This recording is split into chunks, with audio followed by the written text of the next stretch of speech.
de 7h30, juste après 7h30 exactement. Voilà en gros le contenu de Cameroun Daylight ce lundi 24 août 2020. Accueillons directement Karès Essiane pour la revue de presse. Karès, bonjour et bienvenue. Merci Gladys, bonjour et bonjour aux téléspectateurs de Cameroun Daylight. Vous nous avez manqué la semaine dernière quand même. Vous aussi. Alors dites-nous, qu'est-ce qu'il y a dans vos journaux ce lundi? Alors Gladys, ce lundi, les tabloïds reviennent abondamment sur les inondations qui ont eu lieu la semaine dernière dans la ville de Douala. Vous le savez sans doute à la suite de fortes pluies, n'est-ce pas? Oui. Beaucoup de quartiers de la ville de Douala, n'est-ce pas, ont été inondés. Et voilà donc les tabloïds reviennent sur cette actualité. Et nous parlerons également dans cette édition de tabloïd de ce, comment on peut dire, de ce conseil de discipline du Rassemblement démocratique du peuple camerounais qui débute aujourd'hui. Des sujets et bien d'autres dans tabloïd présentés par Karès Essiane.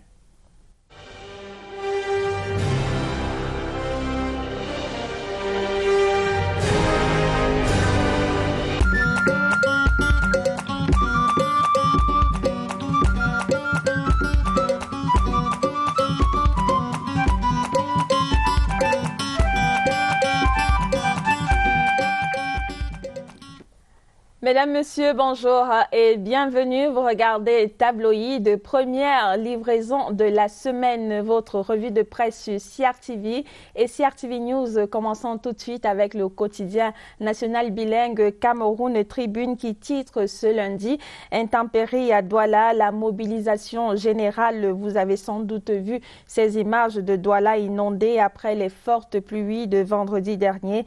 Le journal de Marie-Claire Nana nous dit qu'on assiste là-bas, dans la capitale économique, à une effervescence spontanée pour la gestion de la catastrophe dans les divers quartiers inondés. Le gouverneur Samuel Dieudonné Ivahadiboa, le maire de la ville et même les riverains, c'est toute une synergie d'action et une chaîne de solidarité qui est mise en place là-bas à Douala à la suite de ces inondations. Mutation, parution de ce jour, revient également sur ces inondations de Douala et titre « La douche froide de Douala » avec à la une quelques images impressionnantes de Douala sous les eaux. Un vendredi noir qui a assombri le quotidien des populations des quartiers tels que Makepe, Misoke, Bepanda ou encore Mabanda qui se sont retrouvés donc avec les pieds dans l'eau à la suite de fortes pluies diluviennes. Mutation propose à ses lecteurs de la page 7 à la page 9 les leçons de cet épisode météorologique. Et Singang, le tri-hebdomadaire régional du centre, sud et est, titre « Crise sécuritaire dans le nord-ouest et le sud-ouest, la déroute des séparatistes ». Le journal de Marie-Robert et Lundu analyse de la page 4 à la page 7 les actions du gouvernement et surtout celles du chef de l'État qui ont donc permis de déjouer le risque d'une intervention étrangère dans notre pays et d'une partition du Cameroun. Parlons politique avec Repère qui nous informe que c'est le temps des règlements de compte au Rassemblement démocratique du peuple camerounais dès ce lundi et jusqu'au 31 août prochain. Peter Mafani Moussongué et ses 14 collaborateurs de la commission de discipline ad hoc auront à cœur de connaître les cas d'indiscipline relevés lors des élections législatives et municipales du 9 février 2020, installés dans leurs fonctions le 20 août dernier par le secrétaire général du comité central du RDPC, Jean Koueté, qui leur a recommandé courage, sérieux, rigueur et objectivité. Les 15 membres de la commission sont donc à pied d'œuvre dès ce lundi. Éco Matin, parution de ce jour, titre CEMAC, les banques pessimistes sur les perspectives à long terme. Le journal explique que les intérêts exigés par les établissements de crédit sur les emprunts publics sont en hausse de 10 points de base en plus sur le taux moyen pondéré des bons du Trésor assimilables et jusqu'à 202 points de base de hausse d'obligations du Trésor assimilable. Eco-Matin dit que le Cameroun bénéficie d'une baisse des taux d'intérêt sur les emprunts à court terme, mais n'échappe pas à la psychose des banques sur les emprunts à long terme. Le quotidien de l'économie s'ouvre sur le portrait d'Engelbert Zoua Etoundi. Il est le candidat du Cameroun à la direction générale de l'Agence pour la sécurité et la navigation aérienne en Afrique et à Madagascar, la SECNA.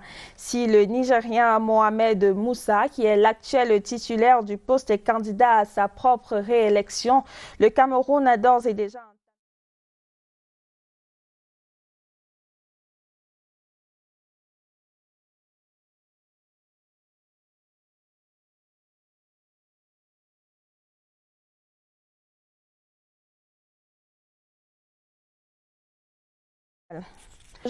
Journal Intégration titre ce lundi « Orange plie les Chines ». La tribune des communautés explique que pour éviter la tempête sur son réseau, l'entreprise de télécommunications française a mis à la disposition du régulateur le 11 août dernier les détails confidentiels sur l'état d'avancement des travaux techniques relatifs, n'est-ce pas, à la connectivité entre elle et le Jazz 237 Jazz géré par la Campost. Tous les détails donc sur cette actualité à lire en page 12 du journal Intégration. Parlons santé à présent avec EcoSanté qui titre ce lundi « Plan d'urgence triennal, volet santé ». 8 centres hospitaliers régionaux de référence bientôt opérationnel d'après Ousmane Diaby, le chef de la division des études et projets au ministère de la Santé publique. La construction des centres hospitaliers régionaux de référence dans les 8 chefs-lieux de région en dehors du centre et du littoral connaissent un niveau d'exécution satisfaisant et devrait être mis en service progressivement à partir du mois de novembre 2020. Terminons cette revue de presse avec le quotidien Émergence qui nous informe en sous-tribune qu'il y a grogne au marché des plantains de Dimako. Les revendeuses de bananes et de plantains se plaignent là-bas des difficultés rencontrées pour s'approvisionner ou même écouler leurs marchandises à cause des acheteurs en gros qui s'accaparent toute la marchandise disponible pour la vendre hors de la région de l'Est, des gros acheteurs qui ont entraîné là-bas une inflation des prix, toute chose qui paralyse donc l'activité de ces revendeuses-là. Descendu sur le terrain, le maire de Dimako, Yves Didier Tokambou, a restructuré cette activité pour que les deux parties puissent cohabiter et faire des affaires pacifiquement. Mesdames, Messieurs, voilà, c'est sur ce que nous mettons en terme à cette édition de Tabloïd. Merci de faire vivre la presse en vous rendant dans les kiosques pour acquérir ces journaux. Sur ce, je vous souhaite de passer une excellente journée en compagnie de nos programmes.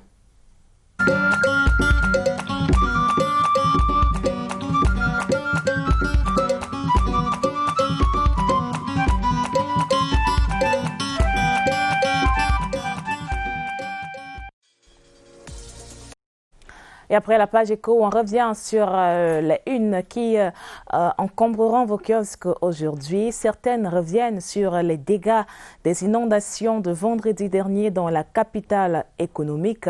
Inondations qui ont fortement causé des dégâts sur la circulation, sur les ouvrages publics. Des immeubles se sont effondrés et c'est l'occasion d'exprimer notre compassion à tous ceux-là qui ont été victimes des affres de ces intempéries. On annonce pour les jours à venir d'autres fortes pluies, d'autres séquences de tonnerre et d'ouragans. Il faut donc se prémunir au maximum en se mettant à l'abri, en évitant les zones marécageuses et, je sais pas, trouver des solutions pour réellement éviter de subir de plein fouet ces inondations-là qui ne sont pas la spécificité du Cameroun, il faut le souligner.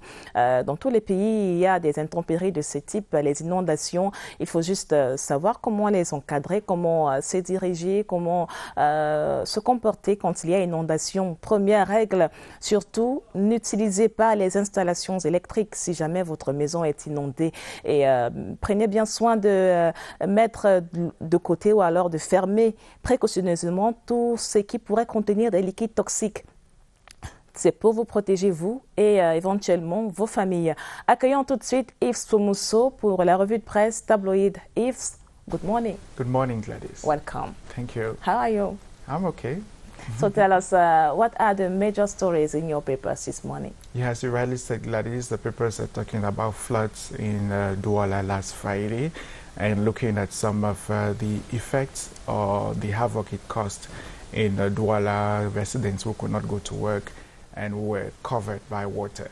Yeah. And away from that, the papers talk about 4 years after the separatists in the northwest and southwest regions began a struggle, and that has not yielded any fruit, and how those whom they claim to protect are suffering, and that they have been inflicting pains on. The English, or I would say the English papers come back to it and look at the havoc it has caused so far, yeah, and why the struggle has to come to an end. We have those papers, those stories in the papers. Those stories and more are in tabloid with Yves Soumousso Lebaga.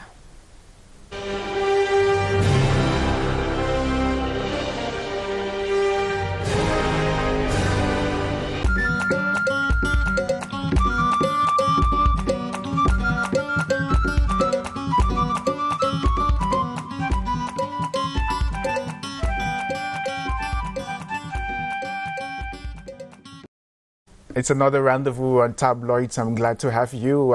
This is where we take a peep at what the papers are saying in Cameroon. We begin today with the Low National bilingual daily Cameroon Tribune. Cameroon Tribune talks about floods in Douala, heavy downpours in the city of Douala that covered everywhere with water. Cameroon Tribune in its lead story looks at measures that are being taken by littoral governor, mayors and locals to seek solutions to floods in Douala. You know, some neighborhoods in Cameroon's economic capital, Douala, in the littoral region were hit by floods following heavy downpour early Friday, August 21. According to locals, the rain started at about 4 a.m. Friday. Neighborhoods like Bipanda, Safari, Aqua Nubel, Bongo, Cité Beige, Makepe, and others were flooded, with many houses completely covered. Read and get more in today's edition of Cameroon Tribune. Douala la douche froide, mutation in forward, summarizes the havoc caused by heavy downpours in Douala. Mutation presents a snapshot of the effect the floods had on residents of Douala. Lessons to be learned from floods caused by heavy downpours in Douala. More in Mutation newspaper.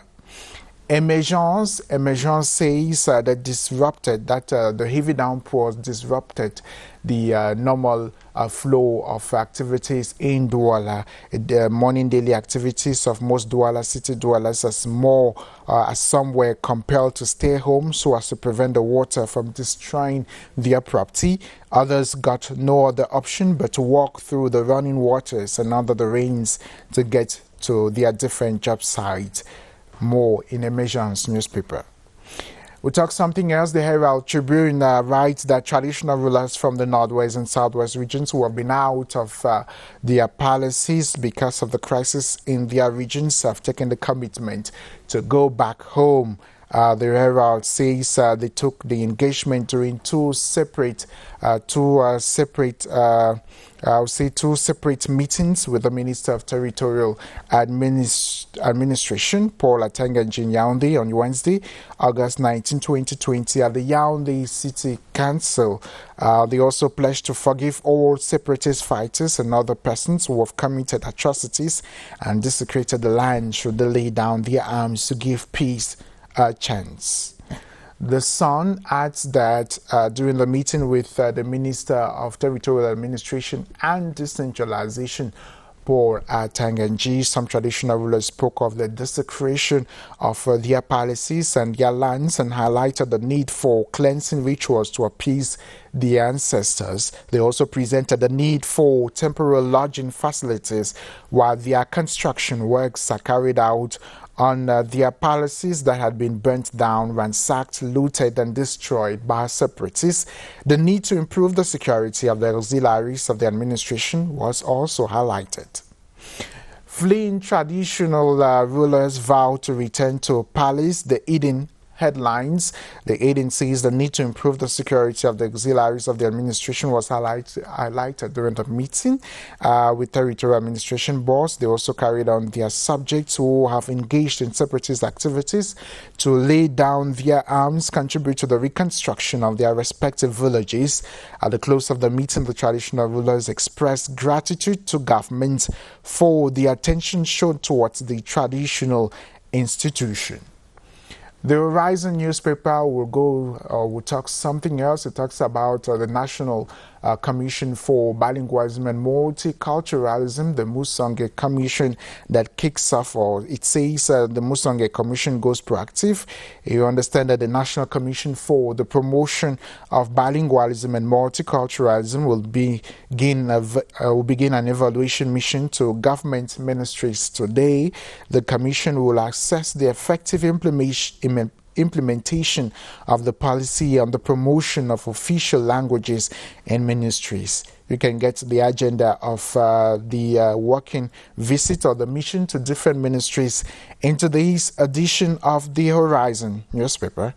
The Guardian Post writes that as days go by, political watchers within and out of Cameroon are coming to the stark reality that the much trumpeted Ambazonia independence is now history. As the start of the crisis in 2016, separatists were upbeat that the international community will quickly wade in to facilitate the dream Ambazonia independence. But for close to 4 years, not even a single country has voiced out their support for the so-called Ambazonia independence struggle. In addition, the increasing atrocities of separatists against the very Anglophones that claim to be fighting for their liberation has completely taken away the little support and sympathy the separatists enjoyed from ordinary Anglophones. You want to read that story in its entirety on page 5 of today's edition of the Guardian Post.